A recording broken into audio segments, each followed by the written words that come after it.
Assalamualaikum warahmatullahi wabarakatuh. Halo semuanya, jumpa lagi di kelas manajemen operasional bersama saya Rian. Dan kali ini adalah video tutorial dari materi manajemen operasi. Ya, ini memudahkan teman-teman nanti untuk mengerjakan soal UAS ya. Jadi stay tune terus ya di video ini.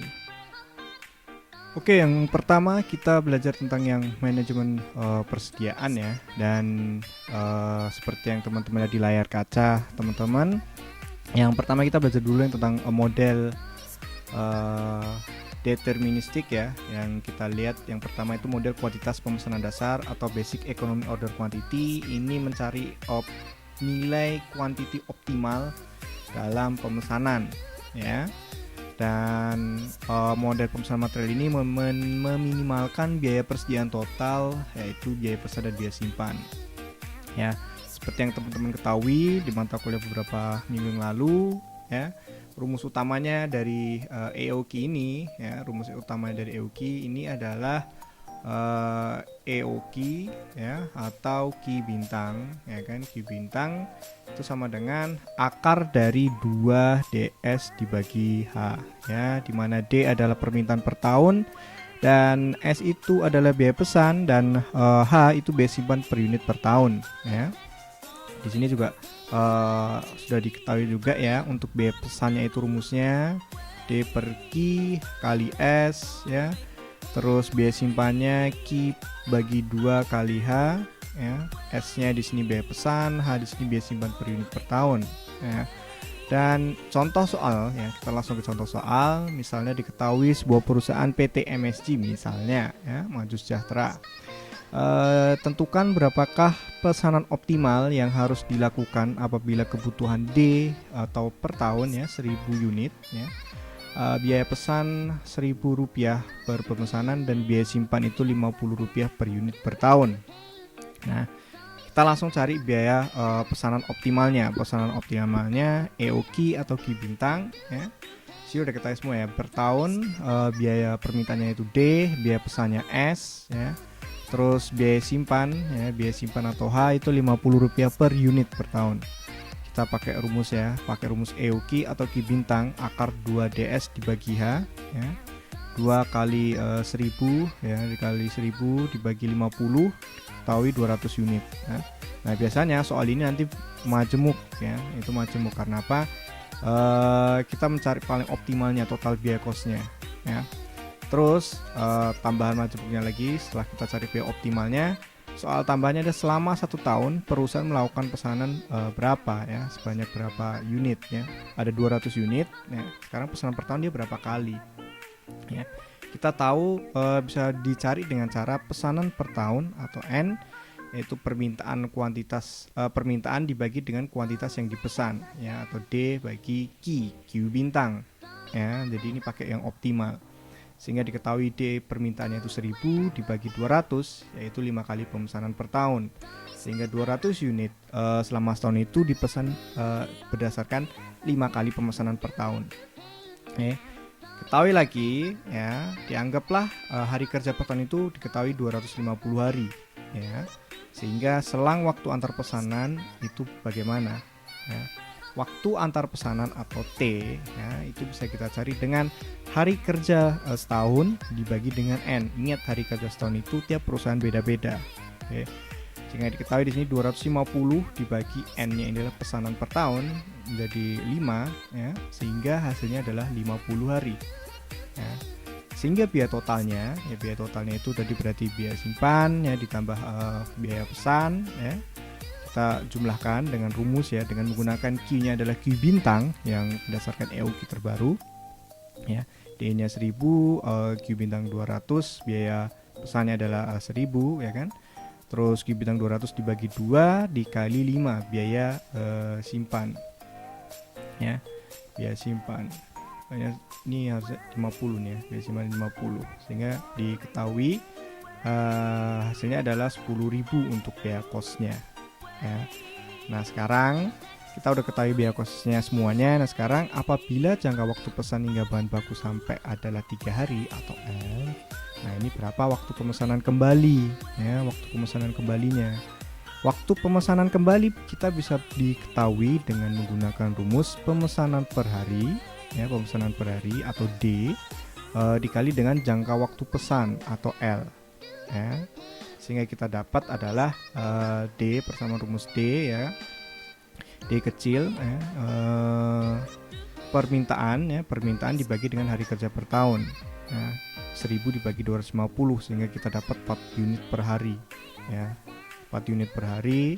Terus kita udah tahu L-nya ini sini 3 hari, ya kan? Jangka waktu pemesanan L itu 3 hari, sehingga waktu pemesanan kembali adalah tinggal pemesanan per hari D kecil dikali dengan jangka waktu pesan, yaitu 4 unit per hari dikali 3 hari, sehingga diketahui akhirnya 12 unit, sehingga waktu pemesanan kembali ini sebenarnya adalah 12 unit. Dan ini yang rumus pertama yang tentang EOQ, ya. Rumus keduanya ini ada diketahui model diskon kuantitas atau quantity discount. Kalau ini teman-teman menggunakan ketika biasanya ini dipilih berdasarkan, misalnya kita pesan beberapa barang itu dapat diskon berdasarkan jumlah kuantitas, ya kan? Misalnya kita pesan bahan 0 sampai 100 unit dapat 5%, 100 sampai 1000 unit dapat 10%, dan seterusnya, ya. Dan rumusnya adalah EOQ-nya ini agak beda sedikit, ya. Ini akar 2DS dibagi IP, bukan dikali bagi H, tapi dibagi IP, di mana I adalah proporsi penggunaan bahan dan P adalah harga bahan baku, ya. Itu untuk EOQ model diskon quantity, ya. Tapi untuk biaya costnya, total costnya itu masih sama, ya. Ada ordering cost sama holding cost, ya. Nanti ditambah dengan produk cost, ya, produk costnya sendiri, karena tiap pemesanan beda-beda, ya. Contoh soal, ya. Masuk kita ke contoh soal. Diketahui bahwa kita memesan kuantitas bahan diketahui misalnya 0 sampai 999 unit itu diskon 0%, 1000 sampai 1999 unit itu diskon 4%, dengan harga per unit, ya, 50,48. Terus lebih dari 2000 unit itu diskon 5%, ya, dengan harga per unit menjadi Rp47, ya, per unit. Dan diketahui permintaan sebanyak 5000 unit per tahun, biaya pesan itu 490 setiap pemesanan, dan proporsi penggunaan bahan itu 20% atau I, dengan I-nya. Nah, langkah pertama adalah kita cari dulu kuantitas optimalnya, ya, atau EOQ alias Q bintang, ya, dengan rumus akar 2DS dibagi IP, ya, akar 2DS dibagi IP. Nah, sekarang kita, karena ada di sini ada 3 kategori, ya, makanya kita cari Q-nya itu 3 kali, ya. Yang pertama yang di kuantitas pertama, yang kedua sama ketiga ini, ya. Q1, ya, 2 kali D permintaannya kali biaya pesan dibagi proporsionalnya tidak diketahui, ya, proporsi penggunaan bahan 20%, ya. Itu kita masukin rumus, ya, 2 kali 5000 kali 450 dibagi 20% kali 50 harga unitnya, keluar 700 unit, sehingga untuk Q1 paling optimalnya itu 700 unit, ya. Untuk Q2, ya, Q2 itu sama, yang membedakan adalah harga per unitnya, ya. Q3 juga sama harga per unitnya. Kita akhirnya ketahui 714 sama 722. Nah, untuk yang Q2 sama ketiga ini kita menyesuaikan dengan batas paling minimal, ya, pemesanan di kategori tersebut. Contoh kalau video, ya kan, batas minimalnya 1000 unit, ya kan, sehingga 714 ini kita sesuaikan menjadi 1000 unit, ya. Q3 juga sama, Q3 722 kita sesuaikan paling minimum berapa, 2000, oke, disesuaikan menjadi 2000 unit, ya. Sehingga kita pakai rumus dengan biaya simpan sama biaya pesan ditambah biaya produk, ya. Biaya simpan rumusnya pakai ini, ya, pakai Q-nya ini adalah Q-nya EOQ, ya. Ini juga EOQ untuk holding cost sama ordering cost ditambah product cost. Nah, product cost dapatnya dari mana, ya? Product cost ini dapat dari permintaan, ya, dikali dengan harga, ya, harganya. Contoh misalnya yang pertama ini permintaan 5000, ya kan, dikali dengan harganya 50 unit, ya, sehingga diketahui 250.000 ya. Untuk kedua 5.000 dikali dengan 48, yang ketiga 5.000 ya dikali dengan 47 ya. Dan pakai rumus tadi kita buat ya totalnya. Udah ketahui biaya sehingga untuk biaya totalnya biaya simpan ditambah biaya pesan tambah biaya produk ya. Begitu. Udah ketahuan hasilnya untuk biaya total. Nah, kita cari yang paling murah ya. Yang paling murah ternyata yang harga yang lebih dari 2.000 unit ya, sehingga kita pakai yang ini. Nah, ini untuk model quantity diskon ya, quantity diskon. Nah, yang terakhir ada lagi yaitu berdasarkan kuantitas pemesanan produksi atau production order quantity ya. Ini digunakan apabila bahan baku diproduksi secara simultan ya dengan pembuatan produk akhir ya. Adanya digunakan pada perusahaan yang menerima bahan baku atau materialnya lebih dari satu periode waktu ya.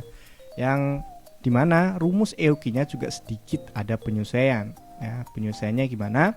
Yaitu EOQ atau Q bintang sama dengan akar dari 2DS ya, masih sama, dibaginya ya, dibaginya biaya simpan atau H dikali ya kan, dalam kurung 1 dikurangi D dibagi P ya, dimana D adalah permintaan harian ya, permintaan harian, sedangkan P kecil itu tingkat produksi per hari. Oke, tingkat produksi per hari. Biaya simpannya ini, biaya penyiapan ini ya. Sekarang contoh soal ya, contoh soal nih, sebagai contoh soal sebagai contoh PT MSG katakanlah mempunyai permintaan per tahun 1000 unit ya, biaya penyiapan Rp1.000 dan biaya simpan Rp50 per unit per tahun. Permintaan per hari 4 unit ya, permintaan per hari 4 unit dan tingkat produksi per hari 8 unit ya. Oleh karena itu tingkat produksi optimalnya berapa ya. Masukin rumus ya, udah ada EOQ, akar 2DS dibagi H ya, dibagi 1 kurangi DP ya.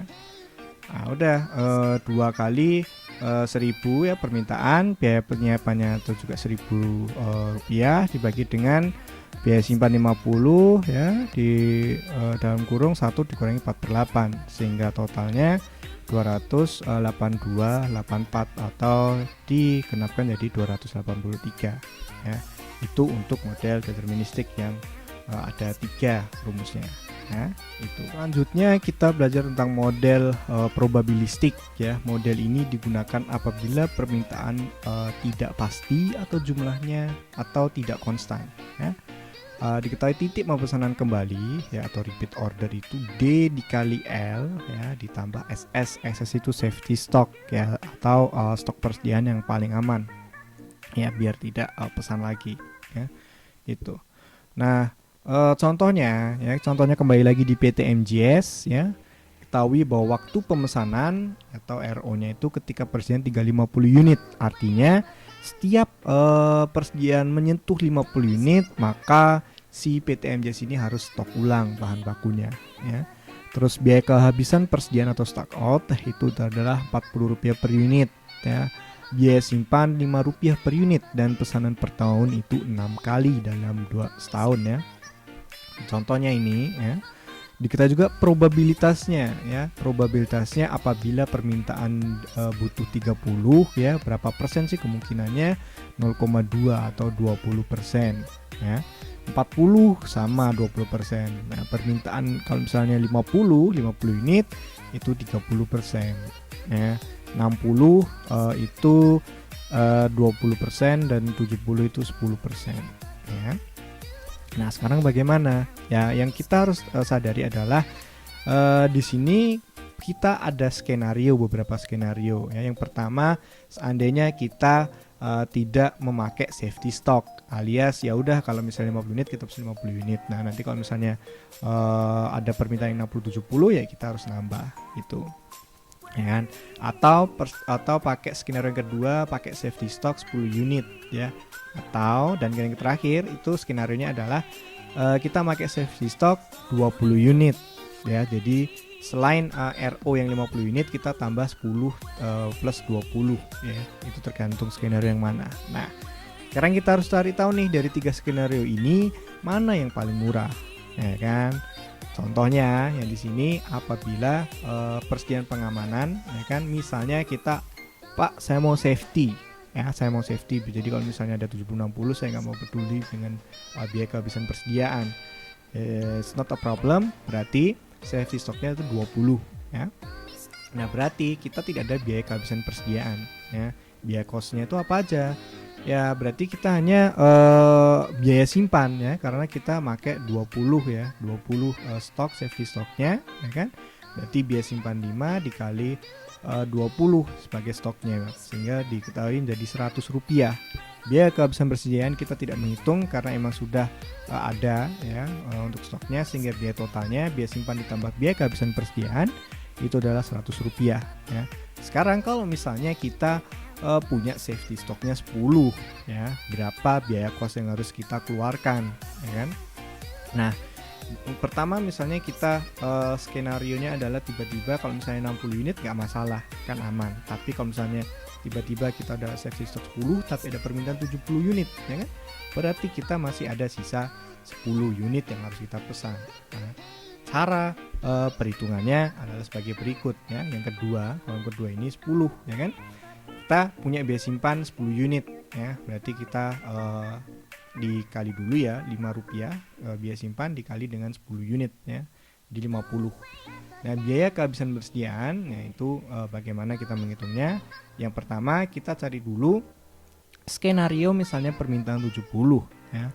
Kita diketahui permintaan 70 itu probabilitasnya adalah 10%, ya, 10%. Berarti stok yang kita butuhkan itu 10 dikali dengan probabilitasnya 0,1, ya, dikali dengan biaya kehabisan persediaan per unit apabila kita memesan lagi, ya kan, Rp40 per unit, dikali dengan pemesanan per tahun yang 6 kali, ya, sehingga didapat 10 kali 0,1 kali 40 kali 6 adalah 240, ya. Dan biaya totalnya yaitu adalah 240 ditambah dengan 50, 290, ya. Agak sedikit berbeda, ya, dengan misalnya kita safety stock langsung 20, ya. Sekarang misalnya, Pak, saya nggak mau ada biaya simpan, ya, karena hanya probabilitasnya hanya 20-10%, ya, dalam setahun. Nggak masalah, ya kan. Berarti kita misalnya dengan PD dengan pakai 50 unit, ya kan. Sehingga sehingga kita perlu hitung adalah hanya biaya kehabisan persediaan karena tidak biaya simpan, ya. Sekarang skenario-nya hampir sama kayak yang tadi yang 10. Kita skenario misalnya tiba-tiba ada permintaan 70, berarti harus pesan stok 20, kan. 20 probabilitasnya adalah 0,1 dikali dengan biaya kehabisan persediaan 40, ya kan, dikali dengan biaya pesanan per tahun 6 kali, ya kan, ditambah dengan apabila ada permintaan yang 60, ya. Perbedaannya adalah kalau 60 probabilitasnya adalah 0,2, ya. Barangnya juga yang dibutuhkan yang 10 unit, ya. Jadi 10 dikali 0,2 dikali 40 dikali 6, ya. Itu akhirnya 960, ya.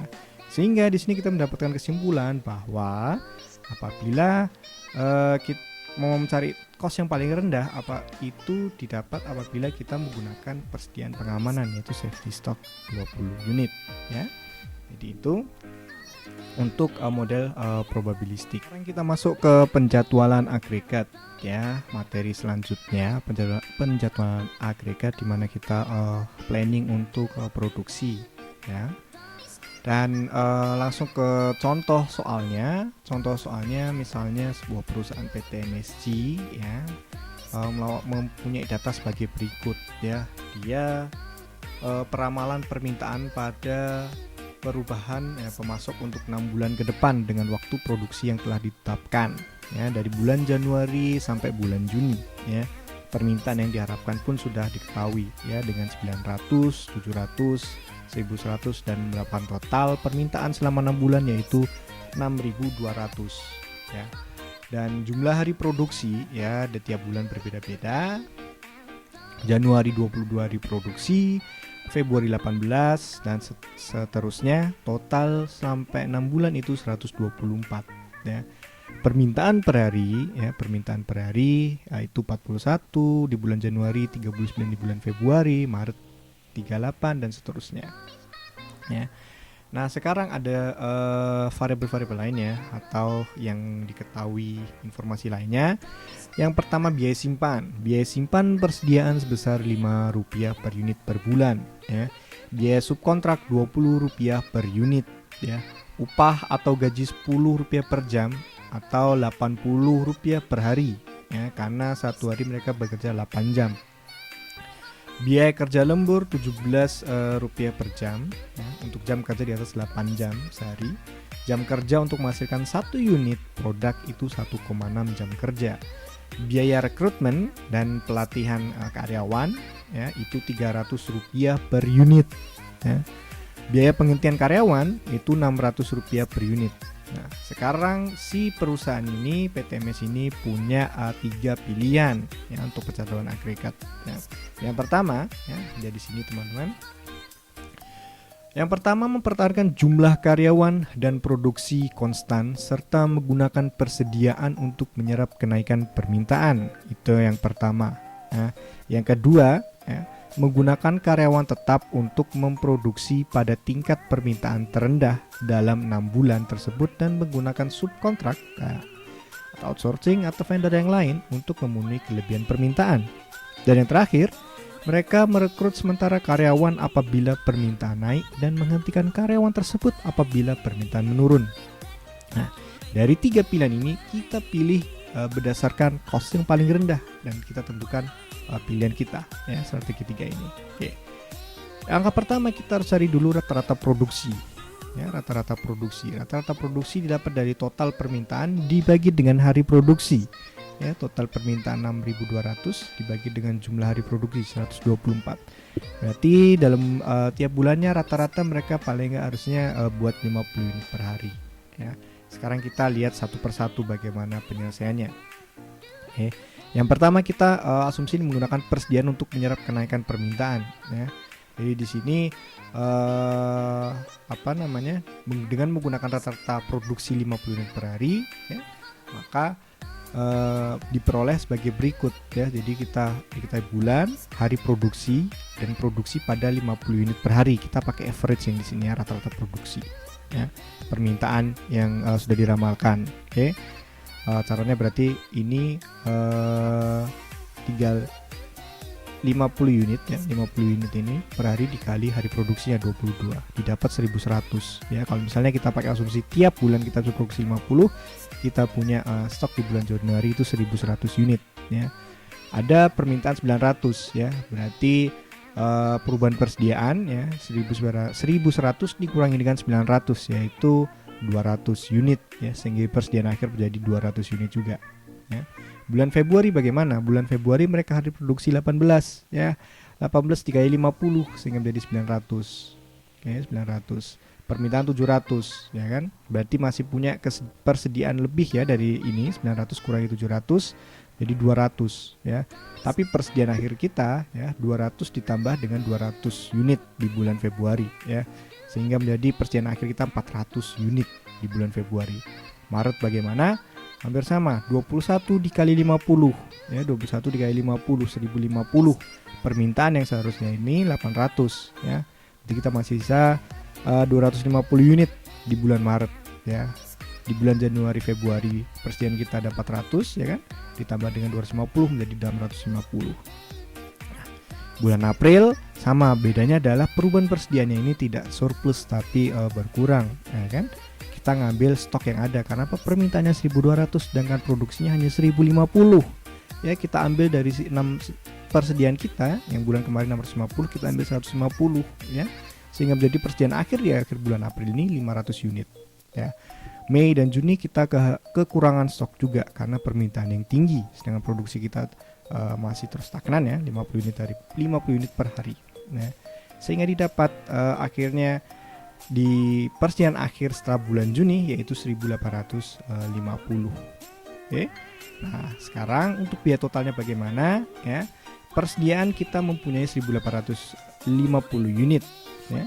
Karena setiap unit tadi dikerjakan 1,6 jam kerja ya. Dalam 8 jam kerja per hari berarti kita dapat, jadi satu unit bisa dikerjakan 1,6 jam, berarti 8 dibagi 1,6 yaitu 5 unit. Berarti tiap hari itu bisa menghasilkan 5 unit produk, sehingga banyaknya karyawan untuk menghasilkan 50, kalau misalnya per bulan itu 50 ya, pada produksi 50 unit per hari, ya itu berarti butuh berapa karyawan, ya kan?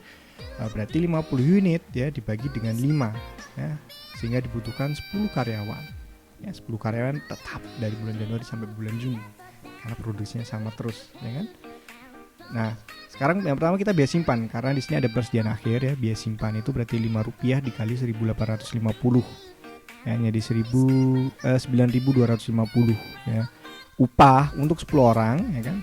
Upah 10 orang dikali Rp80 per hari ya, karena mereka tadi kerja tanpa ada lembur, ya kan, ya, 8 jam ya, dikali dengan 124 hari total jumlah produksi selama 6 bulan, hingga hasil akhirnya adalah Rp99.200.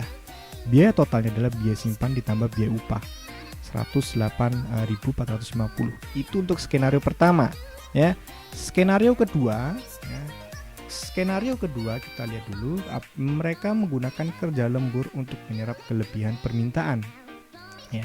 Diketahui di sini yaitu produksi sendiri yaitu 30 unit per hari ya, sehingga berarti kalau misalnya mereka bisa menghasilkan 30 unit per hari ya, untuk 6 bulan ya, 124 hari kerja, berapa sih mereka unit yang dibutuhkan ya? Berarti 38 unit dikali dengan 124 hari menjadi 4.712 unit. Berarti selama 6 bulan mereka bisa produksi 4.712 ya. Nah, kekurangannya bagaimana? Mereka pilihan kedua tadi menggunakan strategi pakai subkontrak atau vendor lain ya. Berarti total permintaan itu 6.200 ya. Total permintaan itu 6.200 dikurangi dengan produksi yang bisa kita buat ya, sehingga kurangannya 1.488 unit. Nah, inilah unit yang disubkontrakkan. Oke, 1.488 unit. Nah, untuk menghasilkan 38 unit per hari butuh berapa karyawan? Kalau tadi 50 butuh 10, berarti kurang lebih di bawah ya kan?